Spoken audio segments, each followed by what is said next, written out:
오늘 말씀은 요한일서 5장 13절부터 21절입니다. 내가 하나님의 아들의 이름을 믿는 너희에게 이것을 쓰는 것은 너희로 하여금 너희에게 영생이 있음을 알게 하려 함이라. 그를 향하여 우리가 가진 바 담대함이 이것이니 그의 뜻대로 무엇을 구하면 들으심이라.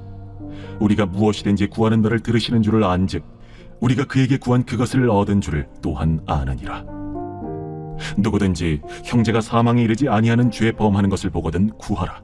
그리하면 사망에 이르지 아니하는 범죄자들을 위하여 그에게 생명을 주시리라. 사망에 이르는 죄가 있으니 이에 관하여 나는 구하라 하지 않노라. 모든 불의가 죄로되 사망에 이르지 아니하는 죄도 있도다. 하나님께로부터 난 자는 다 범죄하지 아니하는 줄을 우리가 아노라. 하나님께로부터 나신 자가 그를 지키심에 악한 자가 그를 만지지도 못하느니라.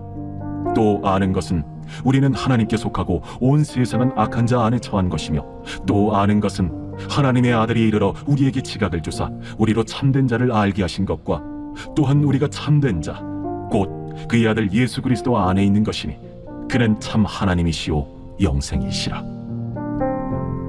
자녀들아, 너희 자신을 지켜 우상에게서 멀리하라. 아멘.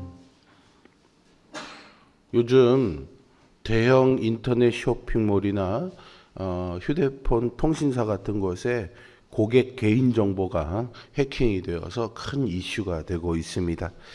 이렇게 해킹을 당해서 정보가 유출된 회사는 물론이고요, 또 정보가 유출된 개인 고객들까지 막대한 피해를 입게 됩니다.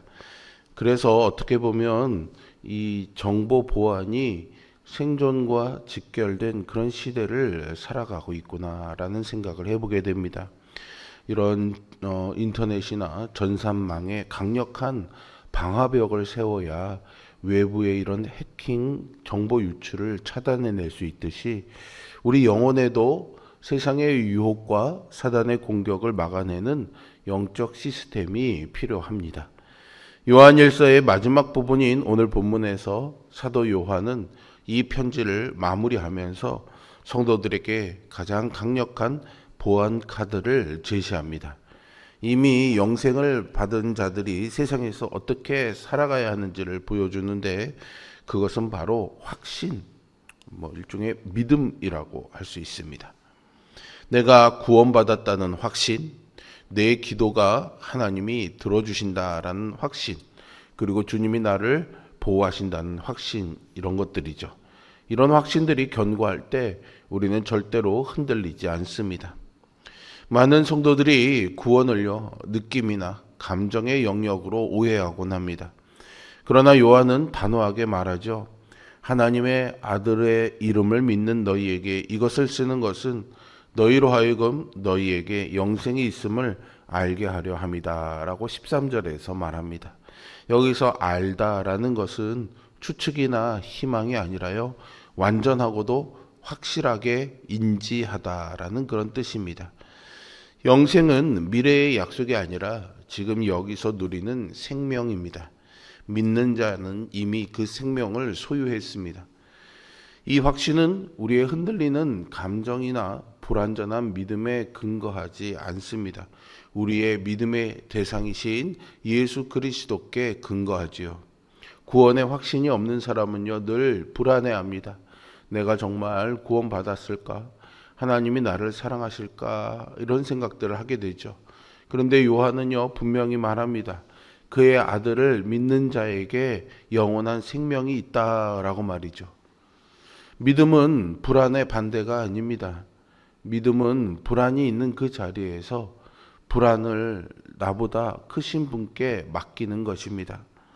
우리가 흔들리지 않는 사람이 되는 것은 믿음이 아니라 흔들릴 때마다 붙잡아 주시는 손이 누구인지 아는 것이 믿음입니다. 어떤 날은요, 마음이 무너지고, 어떤 날은 기도가 막히고, 어떤 날은 죄책감이 목을 조를 때도 있습니다. 그러나 복음은 그 자리에서 우리를 정죄로 몰아가지 않습니다. 복음은 그 자리에서 우리를 예수님께로 이끕니다. 왜냐하면 우리의 구원은 내가 하나님께 어떻게 도달하느냐가 아니라요. 하나님이 예수 그리스도 안에서 어떻게 내게 오셨느냐에 달려 있기 때문이죠. 우리가 지치고 넘어지는 이유 중에 하나는 신앙을 은혜의 선물이 아니라 성취의 과제로 바꿔버리기 때문입니다. 하지만 하나님은 우리를 마치 무슨 숙제를 해야 되는 학생으로 부르신 것이 아니라 자녀로 부르셨다는 거죠. 자녀는 내가 무엇을 잘했는지의 공로로 집에 들어오는 것이 아닙니다. 부모와 자녀라는 관계 속에서 집에 들어오는 거죠.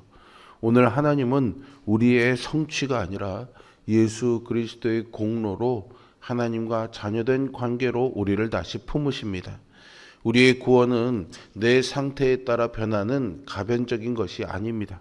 하나님의 아들이신 예수 그리스도를 믿는 자에게 주어지는 하나님의 법정적 선언이라고 할 수 있는데요. 감정이나 느낌이 아닌 약속의 말씀 위에 흔들리지 않는 확신이 우리의 마음에 참된 평안을 가져오고 이 평안 위에 비로소 담대한 기도가 시작됩니다.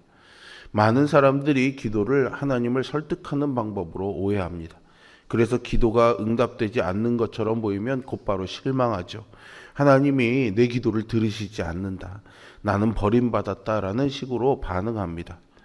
그러나 하나님이 우리에게 주시는 담대함은 내가 말을 잘해서 얻는 담대함이 아닙니다. 하나님 아버지께 나아가는 자녀의 담대함이죠. 그리고 그 기도의 길에서 하나님은 우리에게 더 깊은 선물을 주십니다. 그것은 내 뜻이 이루어지는 경험만이 아니라 하나님의 뜻이 얼마나 선한지를 알아가는 변화입니다. 어떤 응답은 즉시 눈에 보일 수 있습니다. 어떤 응답은 시간이 흐른 뒤에야 그 의미를 알 수 있게 되죠. 어떤 응답은 우리가 원했던 모양과 다를 수도 있습니다. 그러나 하나님의 자녀는 응답이 이런 모양들보다도 더 근본적인 사실을 붙듭니다. 하나님은 우리를 외면하지 않는다는 사실이죠. 우리의 눈물과 탄식을 지나치지 않으신다는 사실입니다. 그리고 우리를 당신의 선하신 뜻 안으로 이끄신다는 사실입니다. 기도는 하나님을 내 계획 안에 끌어들이는 기술이 아니라 내 마음이 하나님의 선하심 안으로 정렬되는 은혜의 자리입니다. 그래서 기도는 단지 원하는 것을 얻기가 아니라 하나님을 더 얻기가 되어야 하는 것이죠. 그리고 하나님을 더 얻는 자는 결국 필요한 것을 얻게 됩니다. 왜냐하면 하나님이 우리의 가장 깊은 결핍을 완전하고도 풍성하게 채워주시는 분이시기 때문이죠. 구원의 확신을 가진 자가 누리는 가장 큰 특권이라면 바로 이렇게 하나님께 직접 나아가는 담대함이라고 할 수 있습니다. 하지만 이 특권에는요, 중요한 원리가 하나 있는데요. 바로 하나님의 뜻대로 구해야 한다는 것입니다. 이 대목에서 요한은 영생을 소유한 자의 특징을 담대한 기도로 설명합니다. 그의 뜻대로 무엇을 구하면 들으심이라라고 14절에서 말하죠. 기도는요, 내 뜻을 관철시키는 것이 아니라 하나님의 뜻에 내 마음과 생각을 맞추는 것입니다. 우리가 약속의 말씀의 근거에 간절히 기도할 때 하나님은 반드시 응답하실 것입니다. 우리가 하나님의 말씀과 그분의 뜻 안에서 구할 때 하나님은 가장 좋은 것으로 응답하시는 좋으신 하나님이시죠. 나아가 이 담대한 기도는 일상에서 사랑을 실천하는 것으로 이어집니다. 오늘 본문에서 요한은 무엇보다도 죄에 빠진 형제를 위해서 기도할 것을 권합니다. 하나님과 친밀히 동행하는 자들은 다른 일을 위해서 무릎을 꿇습니다. 하나님은 우리를 홀로 서 있는 신앙인으로 부르지 않으셨습니다. 한 몸의 지체로 부르셨죠. 그래서 참된 확신은 사랑의 방향성을 동반하고 있습니다. 누군가가 넘어질 때 우리는요, 쉽게 두 가지 극단으로 흐르는 경향이 있습니다. 하나는 무관심인데요. 저 사람이 일이지 내 일은 아니다 라는 식입니다. 또 하나는요, 정죄입니다. 저렇게 살면 안 되지 이런 겁니다. 저렇게 살았으니 하나님이 벌 주신 거야 이런 생각을 하게 되는 거죠. 하지만 하나님께서 교회에 주시는 길은요, 다릅니다. 넘어지는 형제를 향해서 우리가 할 수 있는 가장 복음적인 행동은 그를 향한 말이 아니라요, 그를 위한 중보입니다. 누군가 죄에 묶여 있을 때, 누군가 낙심하고 절망했을 때 그 사람을 심판하는 자리에 세우기보다 그 사람을 위해 하나님께 매달리는 자리로 그렇게 부름받았다는 사실을 여러분 잊지 마시기 바랍니다. 사랑의 기도는 죄로 인해 병든 형제의 생명을 회복시키는 가장 강력한 도구입니다. 하나님의 마음으로 형제를 품고 기도할 때 우리 공동체는 어떤 악한 공격에도 무너지지 않는 사랑의 요새가 됩니다. 사도 요한은 성도의 안전을 보장하면서 18절에서 다시 한번 확신 있게 말하는데요. 하나님께로부터 난 자는 더 범죄하지 아니하는 줄을 우리가 아노라. 하나님께로부터 나신 자가 그를 지키심에 악한 자가 그를 만지지도 못하느니라 라고 말하죠. 이는 죄를 지을 수는 있지만 죄의 지배 아래 계속 머물지는 않는다라는 뜻입니다. 하나님께로부터 난 자는 죄 아래 지속적으로 머물 수 없습니다. 왜냐하면 하나님께로부터 나신 자, 즉 예수 그리스도께서 우리를 철저히 지키시기 때문이죠. 주님이 우리를 보호하시기에 악한 자가 우리를 만지지도 못합니다. 여기서 만지다는요, 단순히 접촉하는 것이 아니라 단단히 붙잡아 해를 입힌다라는 뜻입니다. 영생을 소유한 자는 성령의 능력을 힘입어 악한 자의 손길에서 보호를 받습니다. 성령님께 순종할 때 우리는 죄의 지배에서 벗어나 참된 자유를 누리게 되지요. 요한은 마지막으로 예수 그리스도만이 참된 하나님이시요 영생이시기 때문에 우리가 거짓 우상으로부터 우리 자신을 지켜야 한다고 말합니다. 우상은 단지 돌로 만든 형상이 아닙니다. 우상이란 하나님보다 더 의지하는 모든 것입니다. 하나님보다 더 마음을 빼앗는 관계, 돈, 성공, 사람들의 인정, 자기 자신이 모두 우상이 될 수가 있는 것이죠. 우상은 항상 우리에게 속삭입니다. 나를 붙들면 너는 안전해. 이렇게 말이죠. 그러나 우상은 안전을 주는 대신 하나님 없이도 살 수 있다는 거짓 평안을 줍니다. 그리고 그 평안은 결국 무너지죠. 왜냐하면 우상은 생명을 줄 수 없기 때문입니다. 하나님이 우리에게 우상에게서 멀어지라고 하실 때 그것은 도덕적 훈계로만 들리지 말아야 합니다. 하나님은 우리에게 끊어라, 버려라, 더 노력하라고 몰아붙이는 분이 아니십니다. 하나님은 우리에게 더 크고 참된 사랑을 보라고 말씀하십니다. 우상은 대체물입니다. 참된 것이 아닌 것으로 참된 것을 대신하려는 시도이죠. 그래서 우상에서 떠나는 길은 단지 의지로 끊는 길이 아니라 더 귀한 분을 만나는 길입니다. 진짜를 만나면 되는 거죠. 예수 그리스도를 더 깊이 알수록 우리는 점점 이 대체물의 허물을 알아차리게 됩니다. 십자가에서 드러난 사랑을 더 선명히 볼수록 우리는 사랑을 가장한 그 거래에서 자유로워질 수 있습니다. 부활의 생명이 우리 안에서 실제가 될수록 우리는 죽음을 피하려고 붙들었던 것들을 내려놓기 시작합니다. 그리고 하나님 안에서 영원한 만족과 기쁨 그리고 생명을 누리게 되죠. 주님은 지금 우리를 부르시고 계십니다.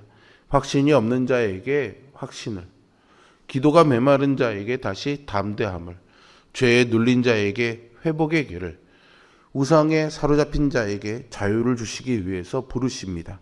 그리고 그 부르심 앞에서 우리는 서서히 그러나 분명히 다른 삶의 방향을 선택하게 될 것입니다.